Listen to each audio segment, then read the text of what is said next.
Let's get to your voicemails and emails. I have a voicemail here. You can leave voicemails at 219-2-DAVID-P.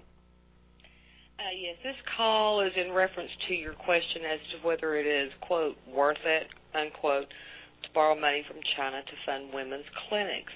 And I just wanted to point out that the U.S. government doesn't exactly borrow money from China. It issues treasury notes and bonds. It issues savings bonds and sells them on the open market. About $4.5 trillion of these securities have been bought by foreign countries, and China owns about $1.3 trillion, or about 8% of the total amount. The rest is owned by U.S. citizens and corporations who think treasury bonds are a safe place to invest. So over two-thirds of our national debt is owned in America by American citizens and corporations, and they're the ones who fund these programs. Okay. No disagreement. I would just say that it is a debt. It is a debt instrument. I think this is a semantic argument more than anything else. The U.S. is beholden to money that it owes to China.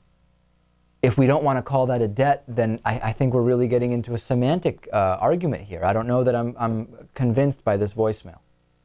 Anybody disagree? No. Well, I mean, also we were just commenting on the language more than the actual debt. It was a thought experiment. Right. On it was Mitt Romney, I believe, right? Yeah. Just basically being completely irresponsible and talking about China when China really had nothing to do with what he was talking about. Here's some emails and comments on the fake Trayvon Martin pictures that are circulating. But Lewis, you don't get it. He's black and he has his shirt off. Isn't that enough? And then, did you see his teeth? Look at how shiny they are. Clearly a ruthless thug. And on the make out with a man for marriage equality thing, I agree with David. If Obama were to openly support gay marriage, it would be a huge difference. And as a gay man, I find the question ridiculous. You don't have to be willing to make out with someone you're not attracted to in order to further equal rights. I know you don't have to be. It was just kind of a question we were discussing. Yeah, an absurd scenario. Which Lewis seems to think always come up on the show. We will see you next week in April. Thanks for watching.